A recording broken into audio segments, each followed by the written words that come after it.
Lo dijo en la primera hora. A ver, ayer lo tuvimos acá, primero a Natalie Murillo, después el presidente de la Asamblea Nacional, Henry Kronfle. Y claro, tuvieron sus reacciones respecto del desarrollo del juicio político a el expresidente del Consejo de la Judicatura, Wilman Terán, y el ex vocal Maribel Barreno, sobre los cuales no hubo la moción de censura. Y les mostrábamos, ¿no? Al inicio de la entrevista con el presidente Kronfle, este mapa que graficó cómo la Asamblea se partió en dos. El voto de abstención de 47 legisladores de Revolución Ciudadana que estuvieron presentes, estuvo ausente el asambleísta Alexandra Arce, y el voto del resto de la Asamblea Nacional, 88 legisladores, cuando se requería al menos 92 para aprobar la moción de censura.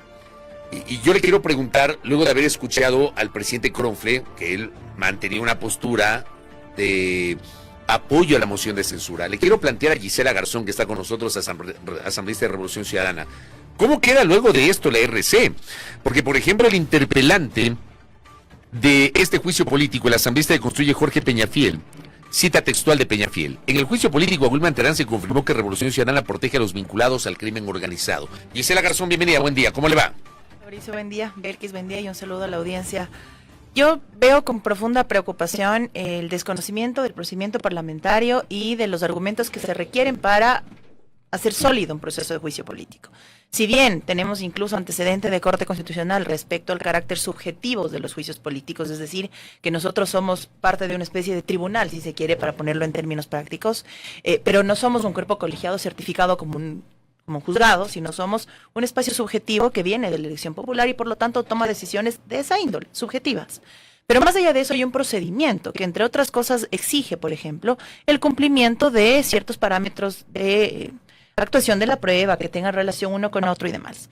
En el caso de Maribel Barreno, por ejemplo, una de las motivaciones de la causal de incumplimiento de funciones es una abstención en su votación, por temas de conflictos de conciencia, digamos, así lo dijo ella. Si el Código de la Función Judicial permite la abstención en la votación, ¿cuál es el incumplimiento? Si el Código de la Función Judicial dice que la mayoría simple del Consejo de la Judicatura es 3 de 5 y se configura una mayoría simple de 3 de 5, ¿dónde está el incumplimiento de funciones? ¿Hay cuestionamientos para hacerles a ellos? Por supuesto, si fuimos nosotros quienes en el anterior periodo, encabezado por Viviana Velos en su momento, presentó un juicio político en contra de Murillo y en ese entonces la señora Barreno, por el audio donde pedían ayuda para la señora Yori. Fuimos nosotros los que presentamos y ahí el cuadro del pleno fue al revés. Y había la prueba. Estaba el audio, estaba periciado el audio, estaba reconocido lo que se decía en ese audio. Y en ese momento, porque era presentado por la RC, entonces no hubo los votos. Recuerdo claramente que yo estaba principalizada en ese entonces en el periodo legislativo y el tema de la contraparte era la misma, que el correísmo se quiere tomar la justicia en ese momento. Ahora, había que buscarse una acusación y las hay, existen, por supuesto, porque hay cuestionamientos a la justicia, claro. Pero en esto particularmente, no hubo forma de que lamentablemente el proponente demuestre que en efecto las pruebas concluían a que las motivaciones tenían argumento. Hacia allá fue nuestro cuestionamiento y las intervenciones de los compañeros entiendo que fueron en esa misma línea. No estuve en todo el curso porque tuve que atender entrevistas y demás, pero en todo el curso del debate me refiero. Pero al arranque, cuando escuché a los comisionados de la comisión, valga la redundancia, demostraban que no hubo forma de argumentar las motivaciones. No se hace un juicio político porque el señor cae mal o porque el señor está cuestionado. El juicio político tiene una motivación y esa motivación tiene que demostrarse. Si no se demuestra bien, pueden presentar un siguiente juicio político donde demuestren que incluyan el tema de metástasis, incluyan el tema de todos estos últimos acontecimientos como un factor político. Háganlo y háganlo adecuadamente. No porque se trate de alguien que está en un proceso de investigación y demás, hay que tomar una postura con base en algo que no se fundamente en el juicio político. El juicio político no incluye nada de metástasis, como responsabilidades políticas me refiero. Metástasis y el tema jurisdiccional está en los tribunales, pero políticamente no se incluye absolutamente nada. Se incluye un tema de un juez Macías, se incluye un tema de una designación, un proceso evaluatorio que no había empezado en el tiempo del señor Terán. En el caso de la señora Barreno se incluye una abstención y una forma de votación con mayoría simple, es decir, nada de lo que trata lo jurisdiccional estaba en el juicio político y es correcto. ¿Pueden haber responsabilidades políticas que decanten de lo jurisdiccional? Sí, pero eso no se incluye en este juicio político. Brevemente, Gisela, desde su punto de vista, ¿cuáles sí podían haber sido otros elementos con sus respectivas pruebas que pudieron haber motivado en efecto un juicio político y no necesariamente esto que fue materia de análisis? Ineficiencia administrativa. Me parece que eso puede ser materia de juicio político de todos los presidentes que han pasado en este último tiempo, por fuera de aquellos que ya han sido censurados. El tema de ineficiencia administrativa y falta de ejecución presupuestaria decanta en una serie de falencias de índole político. Es decir, falta de asignación de responsables en las judicaturas de los diferentes cantones, falta de ejecución presupuestaria para el mejoramiento de las salas, de las condiciones adecuadas, limpieza, aseo y demás, falta de claridad respecto a la sanción de unos jueces por sobre otros, porque no está solo cuestionado este juez Macías, por ejemplo. La compañera Sofía Espín presentaba una nota de primicias donde destacaban que el juez Macías aparecía en los chats de Metástasis, por ejemplo, y sin embargo, en el juicio político, el cuestionamiento al señor Terán era por haber suspendido al juez Macías. Es decir, hay muchas cosas de allí, muchos entuertos que a mi criterio no dejaban claridad respecto a cuáles eran las responsabilidades políticas. Si no se pueden probar, insisto, preséntenlo de nueva cuenta, incluyan los temas de ahora, porque en realidad hay temas que investigar, pero háganlo bien. Pero uno se pone a pensar, es decir, por más allá de la explicación que usted está generando, y luego de escuchar a el doctor Wilman Terán, tanto en la Comisión de Fiscalización cuanto en las 2 horas con 28 minutos de su primera intervención ejerciendo su defensa y el uso de la hora de réplica, uno podría pensar que ustedes se abstuvieron, digamos, pensándolo mal, que ustedes se abstuvieron porque la intervención del doctor Terán ayudó a sustentar una narrativa. Por ejemplo, hay una parte donde Terán dice que él se arrepiente de haber contribuido a ratificar la sentencia contra el expresidente Rafael Correa. De haber sucumbido a presiones. Perdóneme, a mí me parece insólito que de haberle dado forma al influjo psíquico. Claro, a mí también, absolutamente. A ver, 4 años después, una persona dice que se arrepiente de algo que hizo hace 4 años. Sí, entonces, sí. Y cuando está caído, cuando ya no tiene poder, entonces ¿cómo uno puede comprar ese argumento? Pero absolutamente. Mi punto es, daría la impresión de que es por eso que ustedes deciden abstenerse y no por otra cosa, Gisela. Más bien al contrario. Eso debía habernos motivado a votar a favor de la censura. Lo que pasa es que estaba reconociendo públicamente. ¿Contribuyan a mantener la narrativa de ustedes como Revolución Ciudadana en contra de la fiscal general del Estado? Pero eso no era parte del juicio político, Fabi. Pero políticamente sí lo es. Usted sabe que no era parte del proceso, si hablamos del proceso propiamente dicho. Pero al final es un juicio político. Por supuesto, pero si llevamos hacia allá todo, entonces todos los juicios políticos deberían tener la votación a favor. Todos, absolutamente. Pero el juicio de la canciller, por ejemplo, está avanzando en este momento en la comisión. Y ya el presidente, sin que la canciller haya actuado prueba de descargo, ha dicho que va a votar en contra. Su bancada y él. Tampoco podemos desnaturalizar, al menos a mi criterio particular, los procesos de juicio político porque por algo tienen un proceso, por algo tienen un derecho a la defensa, por algo tienen un espacio de réplica, pruebas de cargo, de descargo, prueba nueva, un tiempo determinado en la ley. Porque si bien son políticos y son subjetivos, hay que respetar el debido proceso. Si quieren hacer un juicio político que incluya temas de metástasis y una serie de cuestionamientos adicionales, háganlo otra vez, preséntenlo de nuevo y háganlo bien.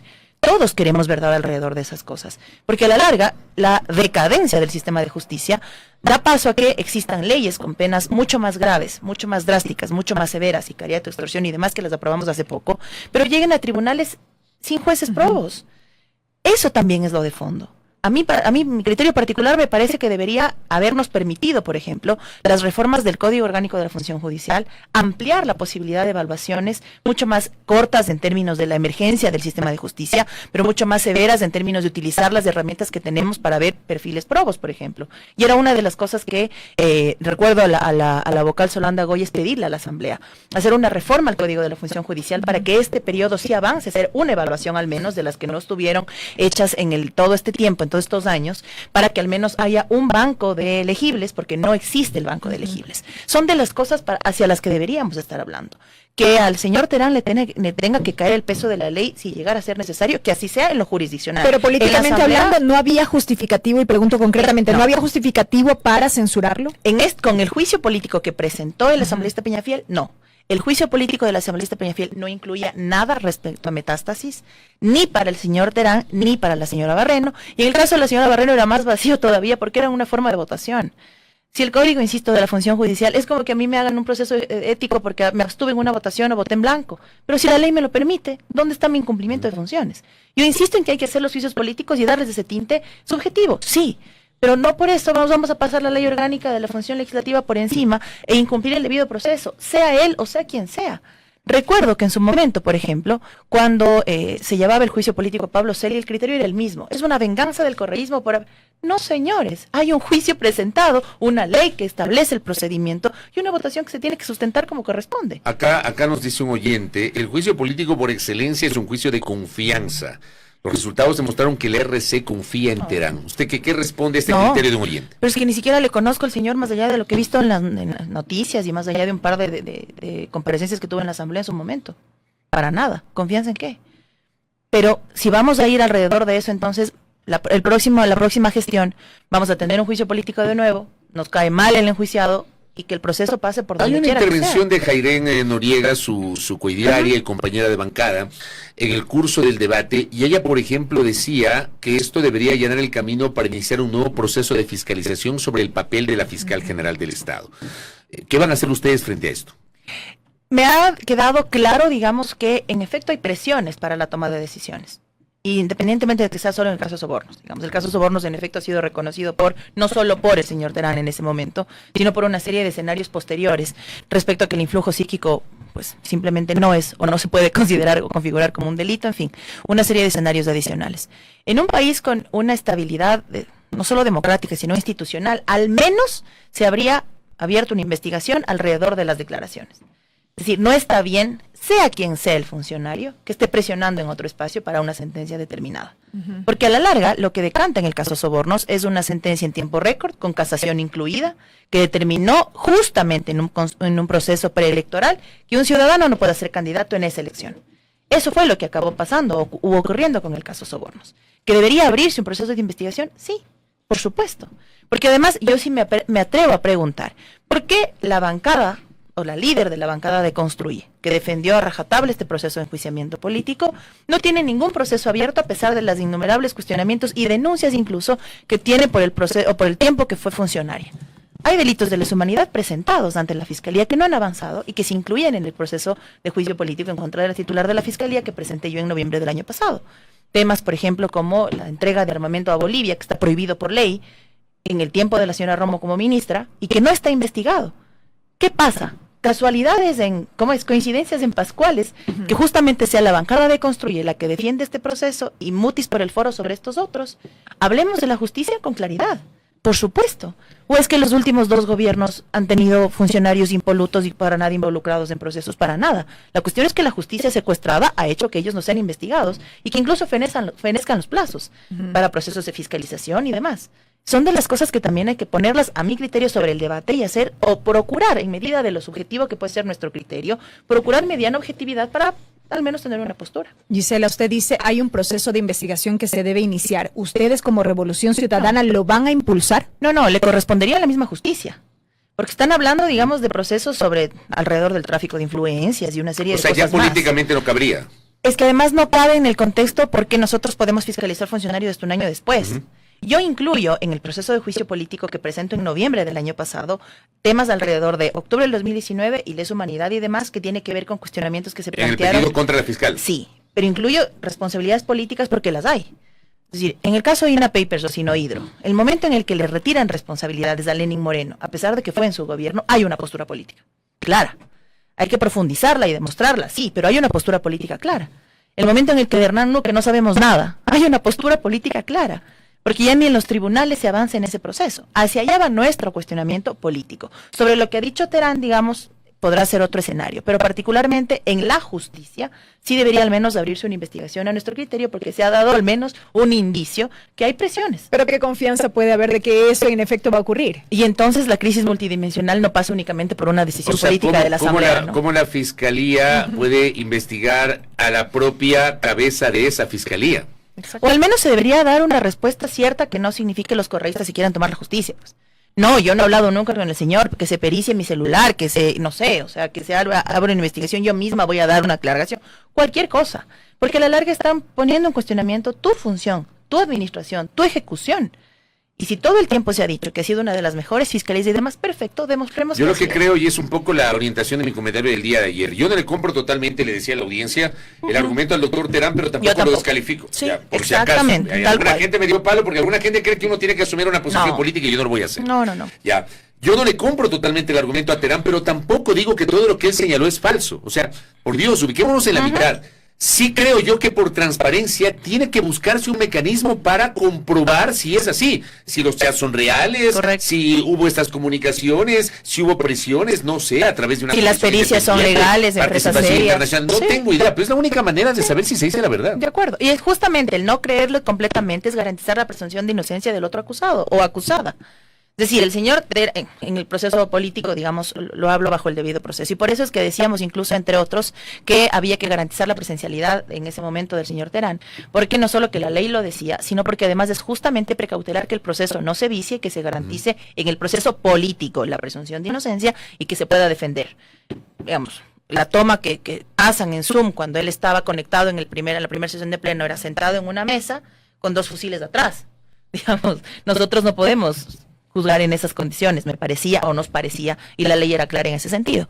Pero no lo doy por cierto, tal cual lo dice Fabricio, pero tampoco lo descarto. Y entonces la investigación avanza.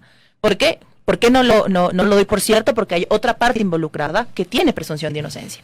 Y ahí estamos buscando la justa medida y es por eso o hacia donde deberían apuntar las investigaciones, claramente. Cuando yo preguntaba si ustedes lo van a impulsar como Revolución Ciudadana, más allá del campo legislativo, de lo que se puede hacer en lo político, mi pregunta iba dirigida a si de pronto presentarían una denuncia ante la Fiscalía ya de manera formal, o esto ya sería infructuoso, inoficioso, dada la coyuntura y dada cómo están las cosas en este momento. Sí, y además en el carácter político del asunto, que es hacia donde podríamos actuar con mucha más amplitud, estamos suspendidos de todo proceso en contra de la titular de la Fiscalía por criterio de la Procuraduría General del Estado.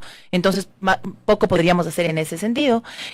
Lo que sí me parece es que se debe abrir el debate alrededor de quién da un seguimiento, quién garantiza certezas, confianzas a que las autoridades al mando de la justicia están haciendo bien las cosas. Porque a la larga, si nos ponemos sobre el Consejo de la Judicatura, el nuevo presidente tiene 7 meses. De un tiempo que debía haber sido 6 años de estabilidad al menos. Y sus antecesores no han hecho nada para adecentar o mejorar las condiciones del sistema de justicia. Es decir, tampoco pensemos que el contexto de inseguridad es únicamente porque existen más delincuentes o porque la gente es vaga, no quiere trabajar y se hace delincuente. No, hay un proceso de inseguridad jurídica y de crisis multidimensional de las instituciones que también decantan lo que estamos viviendo. ¿Cómo vamos a investigar quiénes fueron los de la masacre de ayer en el traslado o en el bus de ayer en Los Ríos? ¿Qué juez nos va a dar la garantía que en efecto esos delincuentes van a ir presos?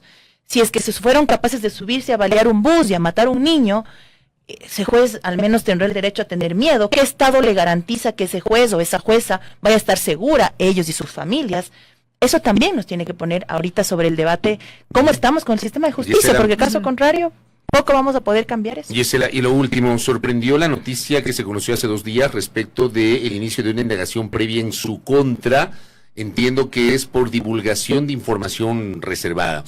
Usted ya ha sido notificada, ha sido llamada a declarar. ¿Cómo ha asumido esta indagación previa por parte de la Fiscalía?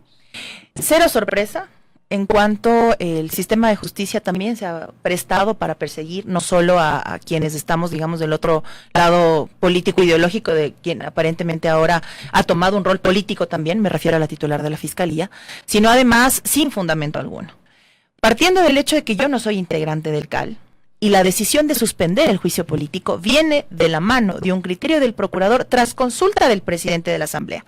Es decir, la titular de la Fiscalía llega a la Asamblea, a su presidente, le pone en su conocimiento su condición de salud, él eleva un criterio, una consulta a la Procuraduría General del Estado y el procurador emite un pronunciamiento. Y ese pronunciamiento hace que el juicio se suspenda.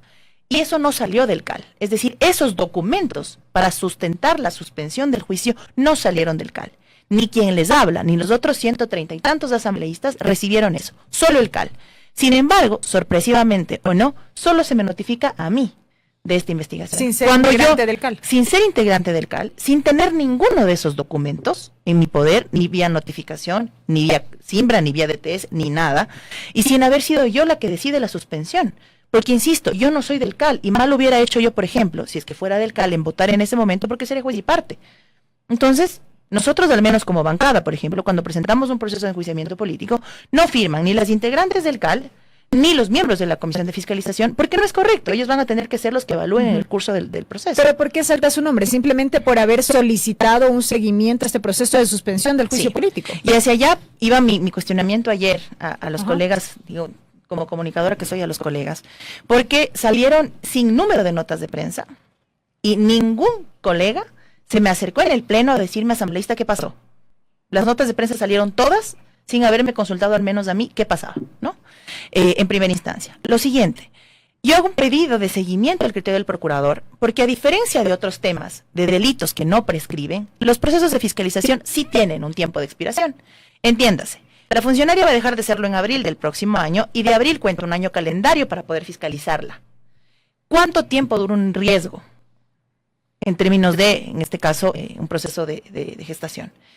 El inicio del proceso de gestación, todo el tiempo del embarazo, el tiempo de maternidad y lactancia, porque además si nos ponemos a evaluar y revisar nuestra ley, esta asamblea legisló en favor de la maternidad y amplió los tiempos de lactancia a 1 año y medio.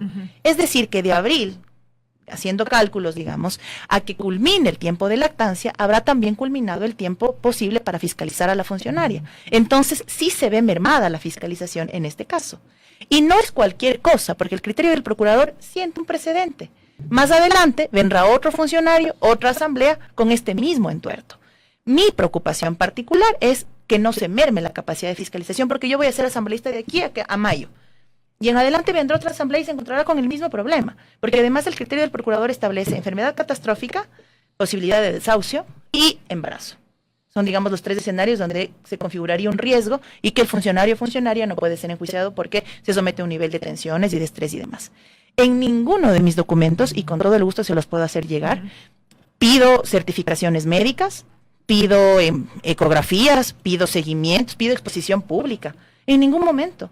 Pero es que no fuimos nosotros, Fabricio y Belkis, quienes pusimos sobre el debate el estado de gestación. Fue la señora fiscal y el presidente de la asamblea, casi que a la vez, en un video subido en sus redes sociales. Fueron ambos. Y en el comunicado que saca la titular de la fiscalía, donde, digamos, señala a una mujer, en el CAL no solo hay una, hay 3. Entonces, más bien habría que preguntar a quién de las compañeras se está refiriendo. Insisto, yo no tengo acceso a ninguna información privada de nadie. Y pide que se ponga o se la exponga ante 3 médicos para que hagan una serie de evaluaciones. Yo particularmente no lo voy a hacer. Yo no es que soy feminista de adorno, como la que más he defendido las maternidades deseadas, libres, voluntarias, en las mejores condiciones posibles, en tranquilidad, en paz, por supuesto, porque eso es lo que debería ser el ideal para tener un proceso de maternidad adecuado. Y yo particularmente no he cuestionado en absoluto, porque es su decisión de maternar y eso a mí no me corresponde ni siquiera preguntar por qué. Para nada, ni a ella ni a nadie. Sí me voy a cuestionar el por qué el criterio subjetivo para medir unas maternidades con otras, ¿no? Sí. Salgamos de la política. Mujeres como Linda Guamán tuvo que llegar a los tribunales para pedir que le quiten el grillete y poder dar a luz. Son de las cosas, digamos, que hay que evaluar. ¿Hay maternidades más importantes que otras entonces? Pero sobre esta maternidad puntual, no solo que deseo que vaya bien, sino que particularmente no es de mi incumbencia, ni lo haré yo, bajo ningún criterio, aceptar ningún tipo de escarnio alrededor de la salud de nadie. Simplemente mis cuestionamientos han sido al proceso de fiscalización, que es lo que me corresponde defender como legisladora. Correcto. Gisela, gracias. Gracias a ustedes. Gracias. Gisela Garzón, asambleísta de Revolución Ciudadana, aquí en A Primera Hora. Primera Plana. Todas las noticias, todas las voces.